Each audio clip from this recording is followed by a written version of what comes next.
honored that you joined us on yet another edition of Business Glide here on Herman Manyora's channel. Of course, this show is the only name in the world of business and economics. And welcome to this particular edition because today we are starting our first part coverage of President Ruto's debut draft budget policy statement. My name is Richard Mwenja. Always a pleasure to have you on board. And to help me digest this conversation and subject for the day better is none other than renowned public scholar, today donning a red polka-dotted tie, Herman Manyora. Great to see you, sir. Thank you, Richard. You say you're sort of an economist. Will you Why are you using the word sort of? Then what is a budget policy statement? I know someone probably in Kangwari is wondering. Is you who is an accountant? Tell us. All right, Is you who is an economist? Let me get it out of the way for the many viewers that are watching. Of course, this gets you posted on some of the measures the government is trying to put in place that will guide the formulation of the budget for this oncoming year and also over the medium term. So, of course, policy goals they are in and also spending priorities they are in. We'll get to know much better about it in our subsequent editions. So let's start here. We are seeing there are quite a number of winners and losers there in. Let's particularly deal with winners in this particular edition. And among them are the teachers and healthcare workers. The government is trying to prioritize the recruitment of 30,000 more teachers and also additional health workers. When it comes to feeding the deficits in Kenya's labor market, would you say for the first time the government is getting it right, especially on matters education and health sector? Because you say that that is the backbone of any performing economy. Are we getting it right finally? Well, something's being done, but it will take a while and a lot more than that to say you are getting it right. Mm-hmm. If you are looking at 30,000 teachers as an absolute figure, wonderful. Absolutely. But if you look at the deficit, then you begin to see it's a drop in the ocean. There's a bigger problem than just the 30,000 slot. Even if you double that, you still not have had enough. Even you multiply by 3, you not have had enough teachers. Going by the regional figures around us, Kenya is doing far much better when it comes Don't go about regional figures. There's no country to compare ourselves with. Just say declared vacancies 10 years ago was over 100,000 teachers required. More than 10 years ago. Mm-hmm. I don't know how much. And they have not been adding. So what they have been recruiting, replacing people going through natural attrition and retirement. So there has never been a serious recruitment. So the deficit of 100,000 plus that I last interacted with more than 10 years ago could only have become worse. Therefore, if you get 30,000 teachers, it's a good thing, but you have not solved the problem.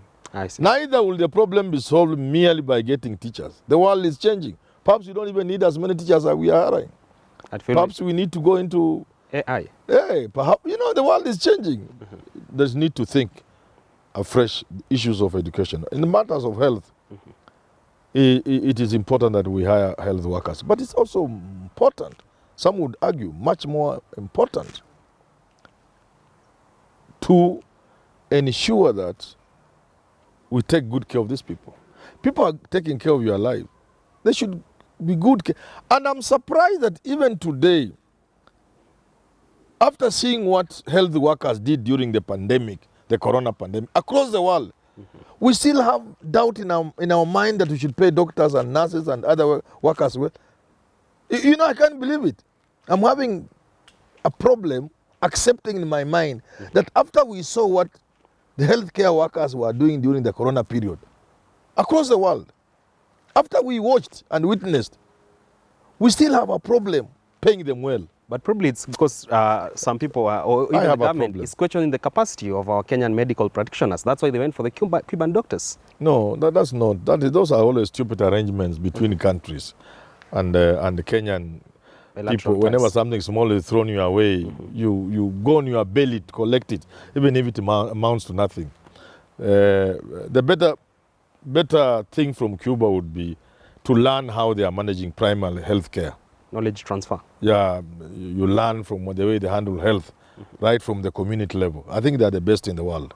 That's what you need to pick from there. All right. But not necessarily to bring doctors here. We have the capacity of the numbers. We have more doctors than we need. How many doctors, it's very, very bad that many doctors trained by us at our cost are either working for some people across the world or are here, not employed. It's Even very with sad. The county governments. It's very sad. They are not employed. They are there. All right. It is one thing actually to get people hired, but then you also need to look at the other factor, which is the remuneration part of it. Yes. Under the draft budget policy statement, we are seeing a review of salaries being proposed for members of the disciplined forces. But in the same breath, probably every Kenyan every civil servant wants a pay increase. The healthcare practitioners, the teachers, but they are taking concern with government prioritizing the disciplined forces, the Kenya Defence Forces and other security organs they are in. Do you resonate with the argument that it should cut all across civil servants, not just disciplined forces? You know, I've always argued we need to pay our police well. Let me remain with the police. I think the military are Far much better. far much better. They should be made to feel better than they are, but they are far much better. I am remaining with the police because I believe these are the individuals that make it possible for you to go to your house and sleep. Law and order. Yet we do not ever think of them in that manner. And therefore we pay them like they are just nothing. We need to pay our police well. But again, like you say, we need to look at the public sector wage bill. But ultimately, we need to look at the wage paid in this country across the spectrum. Across the public sector, across the entire labor movement, private and public. Why? Tell me. The reason is this. People are putting up malls, very wonderful malls, but they have no people to go and shop there. Is it happening in Kenya? The reason, yes, the reason you go there, people are just taking selfies in these wonderful malls. Just walk there, go there one weekend. People are just taking selfies, they are not shopping. Why? There are many reasons, but one relevant to this discussion. People do not have disposable incomes. To afford a little luxury. Yeah. You need to pay people well, so that you have people who have disposable income, who can grow the economy through using that money to buy things, goods and services, who can also save, because it is saving that breeds investment. That's simple. You say, you call me a so-called economist. I'm a very serious economist. A pseudo latter-day economist. No, I'm a very serious economist. That's thing that, people must be employed. They must earn well to save. The savings are what financial institutions use to lend long-term to investors. Those investors create jobs. Jobs create workers who have disposable, that kind of thing. Yeah. So, so we need to have good salaries, but there is everything wrong with approaching this thing piecemeal, because then you create other sectors within the public sector feeling bad. If you pay the police well, other people say, oh, kumbe police. So what did we do? And this is where the president, in my view, is wrong. Why did he appoint Maraga to look at police reforms in terms of salaries and everything? I say it is wrong and unconstitutional, and even if it's not unconstitutional, it is not right, because that is why we created the SRC. Under Madam Lynn Mengich. Yes, only that it has failed. Instead of doing what it was set out to do, it is police marking unions as they discuss with their employers. So a union enters into a CBA with the employer, like a university, and the SRC wants to, they are supposed to advise, but they want to stand in between. Even when you have agreed, to be the negotiator. even when you have agreed, even if a university now is capable of paying, SRC will come and stand there and, in a very busybody kind of fashion. Yet they are the ones who have abdicated their responsibility, and that's why the president is now forming a commission to look into the welfare of the police. That is our work. The entire, the reason why you must do it in a holistic way, the reasons are two. Number one is that you don't leave any other sector feeling bad, and you don't create a ripple effect of dissatisfaction, or you give one sector and you start trouble because everybody wants to be like them. So you have industrial unrest on the basis of that. The second reason why you must do it wholesale is that this country must get out of where it is and begin paying people living wages. Modern day remuneration. Living with not slave wages. We are having slave wages in this country. To that? Yes, these wages were wages that Mzungu had put. So a registered nurse or a nurse who is a Mzungu would be earning 2,000 Kenya shillings, and an African nurse with the same training will be earning 300,000 shillings. An inspector of police who is a Mzungu would be earning so much compared to an African inspector of police. We have never moved away from those mashamba wages where people were being paid salaries for working in the farms, they were Zungu. We must sit down and ask ourselves, looking at this country, looking at our economy, looking at the general cost of living, what is the minimum salary a Kenyan will earn in Nairobi not to live like a dog? Other countries have done it. And I posit this country, until we start at 50,000 for the lowest paid person in Nairobi, all the rest is a waste of time. You cannot discuss increment on an absurdity. If you are paying a doctor some 60,000 and you talk of increment, if you talked of 100%, it will be 120. The figure of 100% is scaring, but 100% of what? Of only 60,000. If you are saying 300%, at the university we are asking 900, 700%, we look like we are mad people. But 700% of what a professor was earning then. Below 250,000. Which is 250. This 250 came the other day. We were earning 20,000, 30,000. A whole professor, you mean? So, the value of education? So if people are asking for 900% of 30,000 for a professor or 40,000. All right. So what I'm saying is we need to chase SRC to go home and create a body instead of SRC through a constitutional amendment. They go away. Once they go away, we create now another body or another forum that will address the wage problem in this country holistically across the sectors, including private sector, because if we say government will pay the least paid civil servant 50,000 in Nairobi, the private sector will take you. They can't be left behind. They will say 70. And now they will have created a class of Kenyans who have the power to purchase goods and services. Absolutely. Who can save. And that will spur economic growth. All right. Yeah. In the interest of time, because this conversation doesn't stop here, we'll of course roll it out in our subsequent editions. Let us wind it up with matters to do with the farmers. You are a farmer back in Vihiga. And the government under this draft... Vihiga, we have no land, so we cannot be farmers.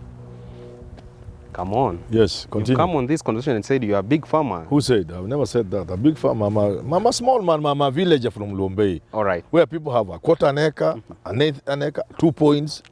Even that one with 2 points and an eighth of an acre. Yes. Ruto's administration is committed to continue rolling out the subsidies that will see cheap fertilizer get into the homesteads and farms of many farmers across the country. Would you say for you and many other farmers going to the future in these next 5 years that Ruto will be at the helm, you farmers will be smiling all the way to the bank? Because when you do the cost benefit analysis, the cost of the inputs vis-a-vis the production that you're getting and the price there out, you will be smiling. Do you believe so? The president said it's not for subsidies. But then he brings subsidies on fertilizer. On fertilizer. Let me tell you this, and I challenge anybody, including the government. I was helping somebody to do a feasibility study on bringing in fertilizer. At the time, government was trying to buy fertilizer to help the IDPs to resettle. You know, that was like a deal. All right. I was shocked.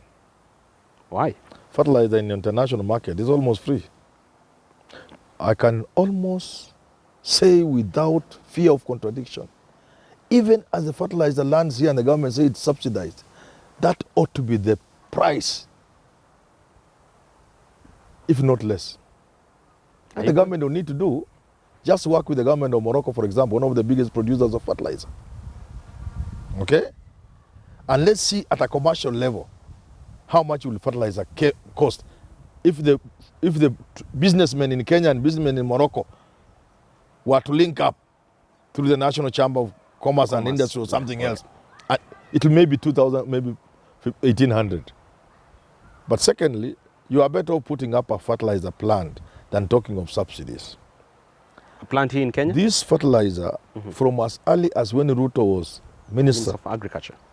These things we have tried them. They are not sustainable. In any case, who tells you, and that's why I was faulting India and the rest of these pseudo-economists, those are now the pseudo-economists, Latter days. who are thinking that if you give people fertilizer, then agriculture, you'll spy agricultural growth. Yeah. Rubbish. And output. They should know. They should ask KTDA. A farmer is given 10 bags of maize, 10 bags of fertilizer. For tea. For tea. They use 2, they sell 8. Why do they say 8 to that tycoon? Because how do you pour fertilizer on tea when your children are sleeping hungry? You sell a few bags. How do you, if government gives fertilizer, the idea is you will not buy as many as you want. There's some fertilizer now already here. Here it has landed in Kakamega through the county.